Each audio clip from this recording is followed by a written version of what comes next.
them from her until they were gone.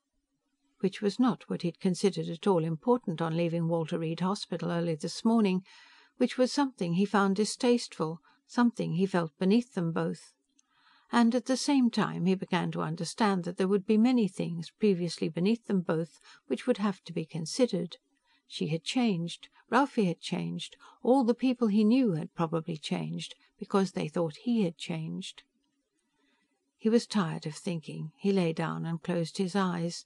He let himself taste bitterness, unhappiness, a loneliness he'd never known before. But some time later, as he was dozing off, a sense of reassurance began filtering into his mind. After all, he was still Henry Devers, the same man who had left home 11 months ago, with a love for family and friends which was, if anything, stronger than before. Once he could communicate this, the strangeness would disappear, and the first one would again become good old Hank. It was little enough to ask for, a return to old values, old relationships, the normalcies of the backwash instead of the freneticisms of the limelight. It would certainly be granted to him. He slept. Dinner was at 7 p.m.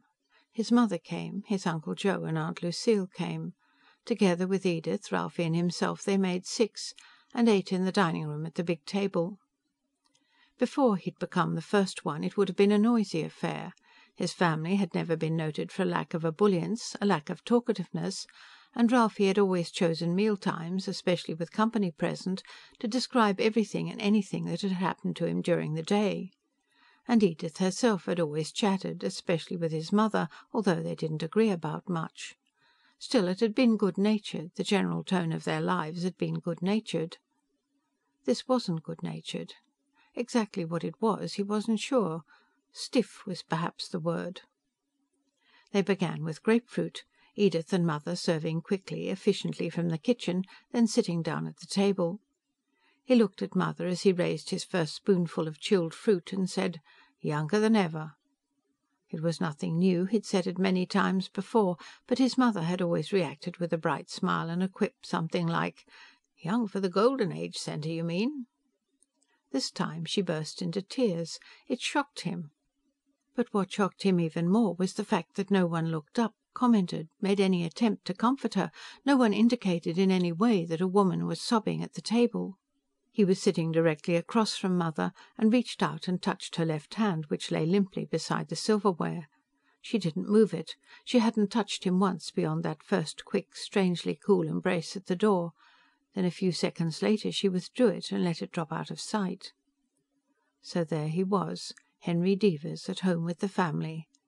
So there he was, the hero returned, waiting to be treated as a human being. The grapefruit shells were cleaned away and the soup served. Uncle Joe began to talk. "The greatest little development of circular uniform houses you ever did see," he boomed in his powerful salesman's voice. "Still going like 60. Will sell out before..." At that point he looked at Hank, and Hank nodded encouragement, desperately interested in this normalcy, and Joe's voice died away. He looked down at his plate, mumbled, "Soup's getting cold," and began to eat. His hand shook a little, his ruddy face was not quite as ruddy as Hank remembered it. Aunt Lucille made a few quavering statements about the Ladies' Tuesday Garden Club, and Hank looked across the table to where she sat between Joe and Mother. His wife and son bracketed him, and yet he felt alone, and said, "I've missed fooling around with the lawn and the rose bushes. Here it is August, and I haven't had my hand to a mower or trowel." Aunt Lucille smiled, if you could call it that, a pitiful twitching of the lips, and nodded. She threw her eyes in his direction, and past him, and then down to her plate. Mother, who was still sniffling, said, "I have a dismal headache. I'm going to lie down in the guest room a while." She touched his shoulder in passing. His affectionate, effusive mother, who would kiss stray dogs and strange children, who had often irritated him with an excess of physical and verbal caresses. She barely touched his shoulder and fled. So now 5 of them sat at the table. The meat was served. Thin, rare slices of beef, the pink blood juice oozing warmly from the centre. He cut into it and raised a forkful to his mouth, then glanced at Ralphie and said, "Looks fresh enough to have been killed in the backyard." Ralphie said, "Yeah, Dad." Aunt Lucille put down her knife and fork and murmured something to her husband. Joe cleared his throat and said Lucille was rapidly becoming a vegetarian, and he guessed she was going into the living room for a while. "She'll be back for dessert, of course," he said, his laugh sounding forced. Hank looked at Edith. Edith was busy with her plate. Hank looked at Ralphie. Ralphie was busy with his plate. Hank looked at Joe. Joe was chewing, gazing out over their heads to the kitchen. Hank looked at Lucille. She was disappearing into the living room. He brought his fist down on the table. The settings jumped. A glass overturned, spilling water. He brought it down again and again. They were all standing now. He sat there and pounded the table with his big right fist. Henry Devers, who would never have thought of making such a scene before, but who was now so sick and tired of being treated as the first one, of being stood back from, looked at in awe of, felt in fear of, that he could have smashed more than a table. Edith said, "Hank." He said, voice hoarse, "Shut up. Go away. Let me eat alone. I'm sick of the lot of you." Mother and Joe returned a few minutes later, where he sat forcing food down his throat. Mother said, "Henry, dear." He didn't answer. She began to cry, and he was glad she left the house then. He had never said anything really bad to his mother. He was afraid this would have been the time. Joe merely cleared his throat and mumbled something about getting together again soon, and drop out and see the new development. And he too was gone. Lucille never did manage to speak to him. He finished his beef and waited. Soon Edith came in with the special dessert she'd been preparing half the day, a magnificent English trifle. She served him and spooned out a portion for herself and Ralphie. She hesitated near his chair, and when he made no comment she called the boy. Then the three of them were sitting, facing the empty side of the table. They ate the trifle. Ralphie finished first and got up and said, "Hey, I promised—" "You promised the boys you'd play baseball or football or handball or something. Anything to get away from your father." Ralphie's head dropped and he muttered, "Oh, no, Dad." Edith said, "He'll stay home, Hank. We'll spend an evening together, talking, watching TV, playing Monopoly." Ralphie said, "Gee, sure, Dad, if you want to." Hank stood up.